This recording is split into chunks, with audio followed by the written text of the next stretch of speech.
Hello my dear friends, हमारे YouTube channel SBSV academy में आप सभी लोगों का बहुत बहुत स्वागत है। दोस्तों आज हम बात करते हैं industrial management and entrepreneurship development की थ्योरी क्लास के बारे में। तो दोस्तों इसमें हमारा लेसन 3 है। तो दोस्तों जिन लोगों ने अभी तक industrial management and entrepreneurship development के लेसन 1 और लेसन 2 की वीडियो नहीं देखी है तो वीडियो के डिस्क्रिप्शन में लिंक दिया गया है, वहाँ से देख सकते हैं। चलिए दोस्तों, तो हम शुरू करते हैं ये वीडियो।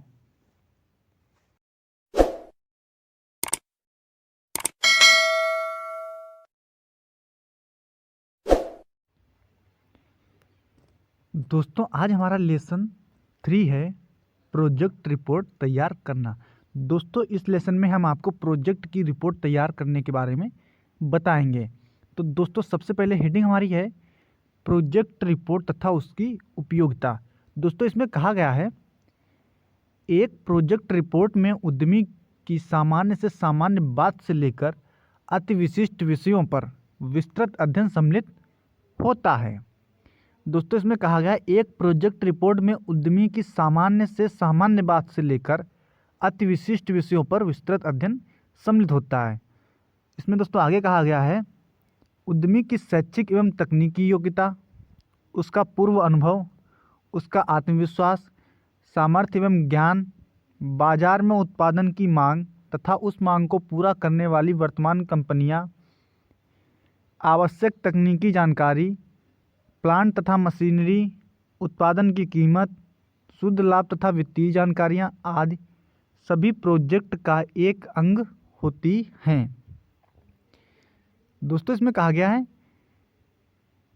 उद्यमी की शैक्षिक एवं तकनीकी योग्यता, उसका पूर्व अनुभव, उसका आत्मविश्वास, सामर्थ्य एवं ज्ञान, बाजार में उत्पादन की मांग तथा उस मांग को पूरा करने वाली वर्तमान कंपनियां, आवश्यक तकनीकी जानकारी इत्यादि सभी प्रोजेक्ट का एक अंग होती हैं। और दोस्तों इसमें आगे कहा गया है सभी उद्यमी इस प्रक्रिया को एक प्रकार से अथवा अन्य किसी प्रकार से दोहराते हैं। दोस्तों अब हम बात करते हैं प्रारंभिक प्रोजेक्ट रिपोर्ट। दोस्तों इसमें कहा गया है किसी भी उद्योग अथवा प्रोजेक्ट को शुरू करने से पूर्व उसकी योजना बनाई जाती है। दोस्तों कहा गया है किसी भी उद्योग अथवा प्रोजेक्ट को शुरू करने से पहले उसकी योजना बनाई जाती है। किसी भी प्रोजेक्ट की दक्षता उसकी सही योजना पर पूर्णतः निर्भर करती है। जो दोस्तों प्रोजेक्ट की दक्षता होती है वह उसकी सही योजना पर निर्भर करती है। इसलिए योजना बनाना अत्यंत महत्वपूर्ण है और इसे पूरे ध्यान से बनाने की आवश्यकता होती है। योजना बनाने के बाद एक संभाव्यता रिपोर्ट तैयार की जाती है जो योजना के लाभकारी होने को बताती है, साथ ही उद्योग में क्रियान्वयन के दिशा निर्देश तय करती है। और दोस्तों इसमें आगे कहा गया है रिपोर्ट में उत्पाद के विनिर्माण तथा मार्केटिंग का पूर्ण विवरण होता है। और दोस्तों जो रिपोर्ट है उसमें उत्पाद के विनिर्माण और मार्केटिंग का पूर्ण विवरण होता है। योजना बनाते समय निम्न बिंदुओं पर विचार करना अत्यंत आवश्यक है। तो दोस्तों योजना बनाते समय किन बिंदुओं का विचार करना आवश्यक है हम आपको बताएंगे। नंबर 1 उत्पादन का डिजाइन, नंबर 2 विभिन्न अंगों अवयवों का विवरण, नेक्स्ट पदार्थ की आवश्यकता, नेक्स्ट उत्पादन प्रक्रम एवं विधियाँ, संयोजन या असेंबली, मशीनों तथा श्रमिकों की आवश्यकता, आवश्यक कार्यस्थल, अचल पूंजी की आवश्यकता, कार्यकारी या चल पूंजी की आवश्यकता। दोस्तों अब हम बात करते हैं प्रोजेक्ट रिपोर्ट बनाने के पद के बारे में। इसमें कहा गया प्रोजेक्ट रिपोर्ट बनाते समय लिए जाने वाले पद क्रमवार निम्न हैं। तो दोस्तों नंबर 1 बात करते हैं चयनित उत्पाद का सारांश। तो दोस्तों इसमें कहा गया है किसी कार्यस्थल पर उत्पादन के लिए उचित उत्पाद का चयन करना सफलता की पहली कुंजी है। दोस्तों इसमें कहा गया किसी कार्यस्थल पर उत्पादन के लिए उचित उत्पाद का चयन करना सफलता की पहली कुंजी है। अतः प्रोजेक्ट रिपोर्ट में उन कारणों का उल्लेख करना आवश्यक है जिनकी वजह से वह उत्पाद विनिर्माण के लिए चुना गया। किसी उत्पाद का चयन करते समय उद्यमी की क्षमताओं, नज़रिया, आर्थिक स्थिति, अनुभव, कौशल आदि का भी ध्यान रखना चाहिए। तो दोस्तों अब हम बात करते हैं नंबर 2 पर, बाजार सर्वेक्षण, मार्केट सर्वे। इसमें दोस्तों कहा गया है बाजार सर्वेक्षण का मुख्य उद्देश्य उस बाजार से संबंधित आर्थिक तथा सामाजिक तथ्यों की जानकारी प्राप्त करना है। दोस्तों इसमें कहा गया बाजार सर्वेक्षण का मुख्य उद्देश्य उस बाजार से संबंधित आर्थिक तथा सामाजिक तथ्यों की जानकारी प्राप्त करना है जिसमें चयनित उत्पाद विक्रय हेतु जाता है, जिसमें चुना गया उत्पाद बेचने के लिए जाता है।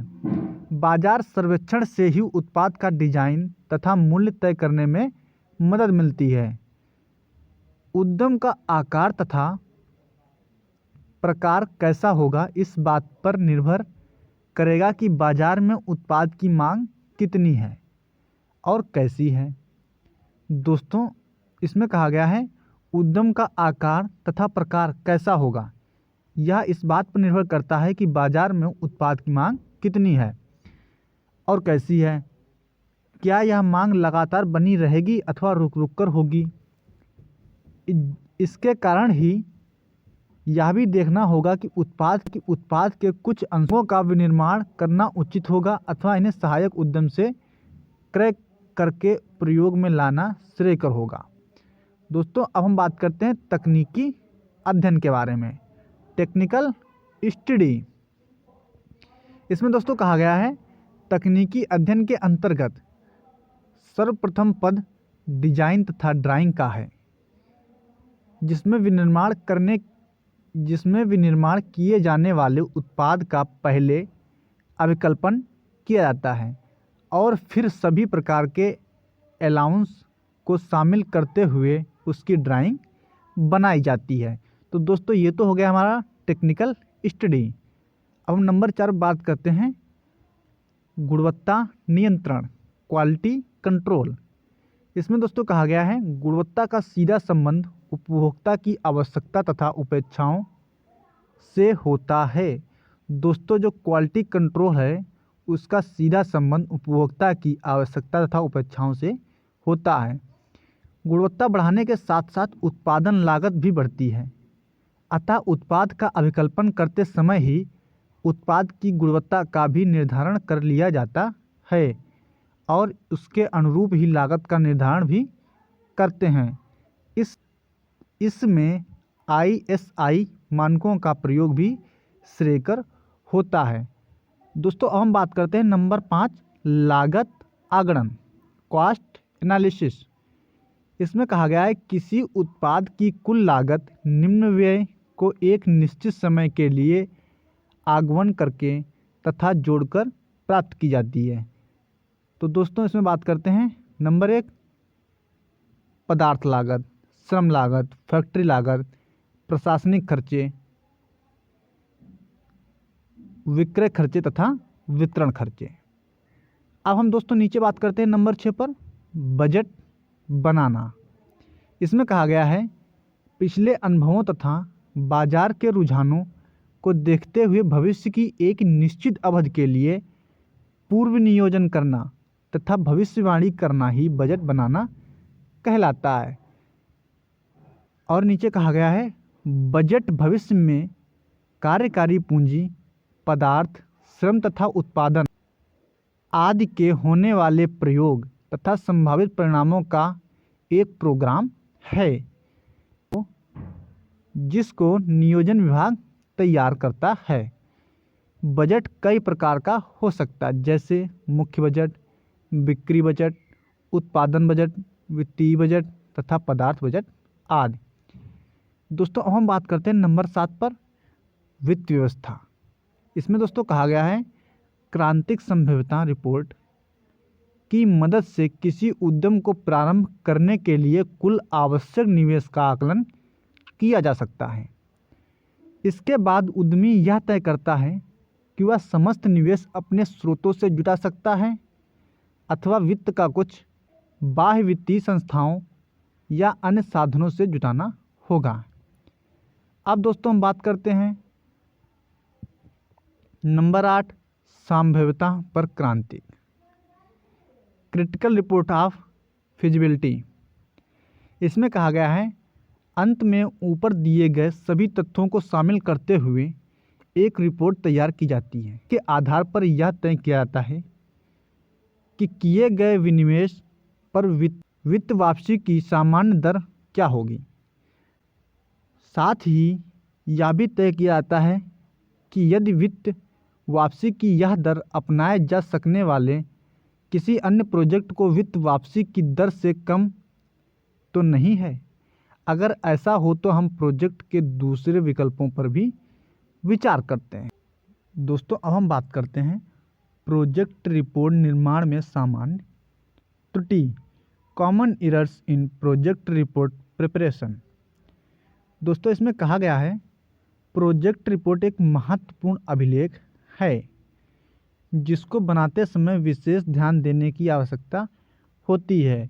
प्रोजेक्ट रिपोर्ट निर्माण में पाई जाने वाली सामान्य त्रुटियां निम्न हैं। नंबर 1 पर बात करते हैं उत्पाद का चयन। इसमें कहा गया है सामान्यतः यह पाया जाता है कि कुछ उद्यमी अपने उपक्रम के लिए अनुप्रयुक्त उत्पाद का चयन कर लेते हैं। वे उत्पाद के विभिन्न पहलुओं जैसे उत्पाद के लिए बाजार, भविष्य में संभावित मांग, प्रतिस्पर्धा, जीवन जीने की शैली, श्रमिकों तथा कच्चे माल की उपलब्धता, तकनीक आदि पर बिना गौर किए ही उत्पाद चयन कर लेते हैं, जिससे बाद में अत्यंत कठिनाई होती है। इसलिए आवश्यक है कि उत्पाद का चयन करते समय विशेष ध्यान रखा जाए। अब दोस्तों नंबर 2 पर बात करते हैं क्षमता के उपयोग का आकलन, कैपेसिटी यूटिलाइजेशन एस्टिमेशन। इसमें कहा गया है उद्यमी अक्सर अपने उपक्रम की क्षमता की आवश्यकता से अधिक आकलन कर लेते हैं। उनका यह आकलन पूर्णतः गलत अवधारणाओं पर आधारित होता है। अतः आवश्यक है कि सही आंकड़ों के आधार पर ही किसी उपक्रम की क्षमताओं के उपयोग का आकलन किया जाए। अब दोस्तों नंबर 3 बात करते हैं बाजार का अध्ययन, मार्केट स्टडी। इसमें कहा गया है किसी उत्पाद का उत्पादन अंततः बाजार से उसे विक्रय करके लाभ कमाना है। इसलिए आवश्यक है कि बाजार में उत्पाद की मांग तथा आपूर्ति का गहन अध्ययन किया जाए। अब दोस्तों नंबर 4 बात करते हैं तकनीक का चयन, टेक्नोलॉजी सिलेक्शन। इसमें कहा गया है उत्पादन के लिए आवश्यक तकनीक अलग अलग उत्पाद के लिए उसकी प्रकृति के आधार पर अलग अलग होती है। कभी कभी वांछित लाभांश प्राप्त करने के लिए उद्यमी ऐसी तकनीक का चयन कर लेते हैं जो उसकी वित्तीय स्थिति के अनुरूप नहीं होती है। अब दोस्तों नंबर 5 बात करते हैं स्थल का चयन, लोकेशन सिलेक्शन। इसमें कहा गया है अपने उपक्रम के लिए स्थल का चुनाव की त्रुटियां करते हैं। पहली यह कि वे सरकार द्वारा विशेष क्षेत्र के उत्थान के लिए कर दी जाने वाली रियायतें, वित्तीय प्रोत्साहनों और सुविधाओं को पूर्णतः नज़रअंदाज करते हैं।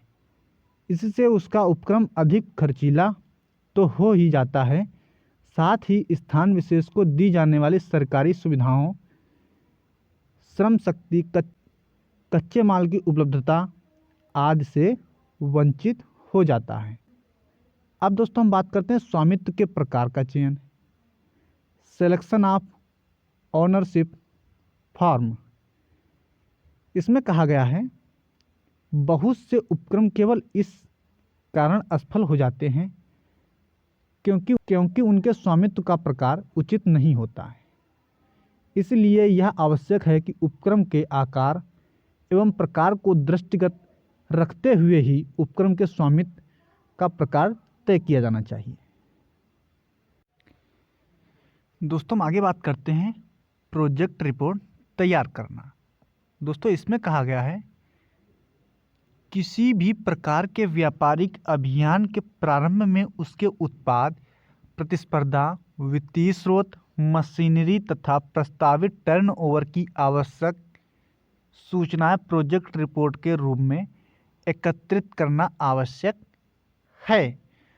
प्रोजेक्ट रिपोर्ट में सभी प्रकार की आवश्यकताओं का संकलन किया जाता है, जैसे संयंत्र तथा मशीनरी, कच्चे पदार्थ, कार्यकारी पूंजी, उत्पादन कार्यक्रम, उत्पादन की लागत, संभावित बिक्री, अपेक्षित लाभ आदि। ये सभी चीज़ें दोस्तों प्रोजेक्ट रिपोर्ट में तैयार की जाती हैं।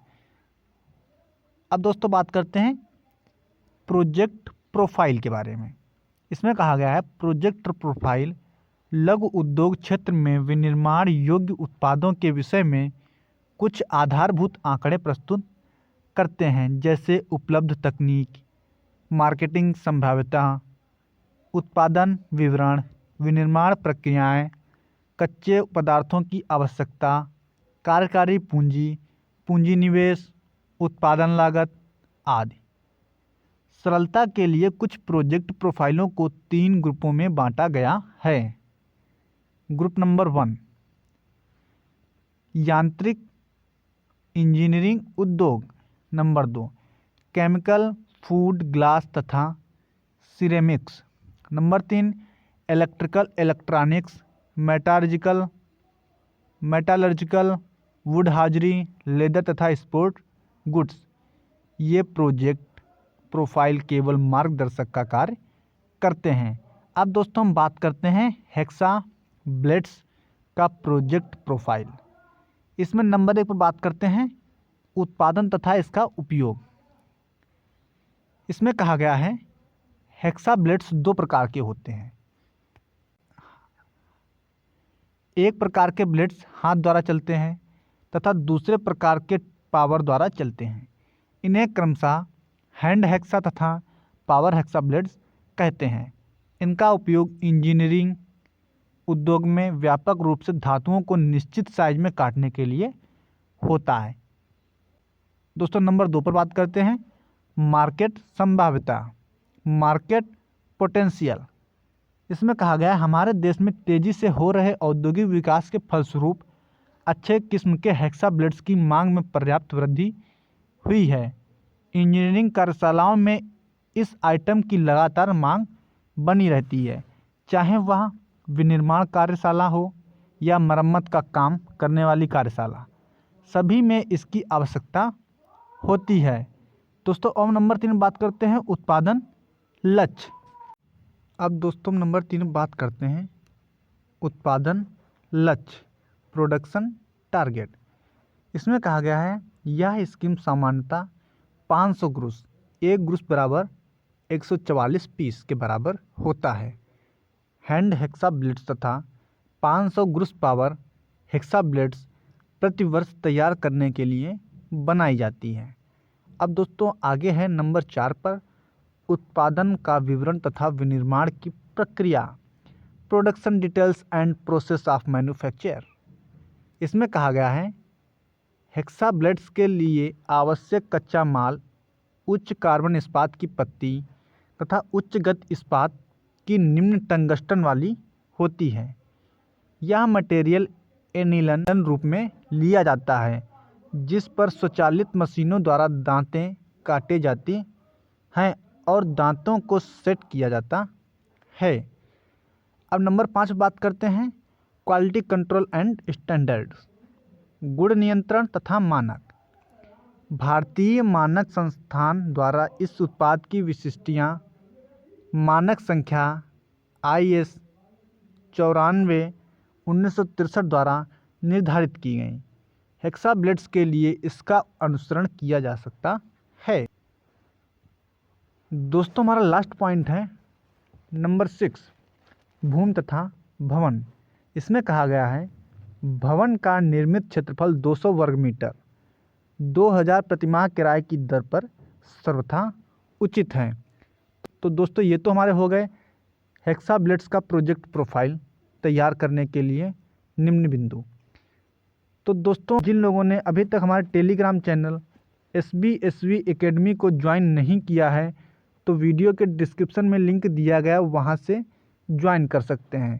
तो जिन लोगों को हमारी वीडियो पसंद आई हो तो हमारी वीडियो को लाइक कीजिए, शेयर कीजिए और हमारे चैनल को सब्सक्राइब कीजिए। तो दोस्तों मिलते हैं अब हम नेक्स्ट वीडियो में, तब तक के लिए जय हिंद।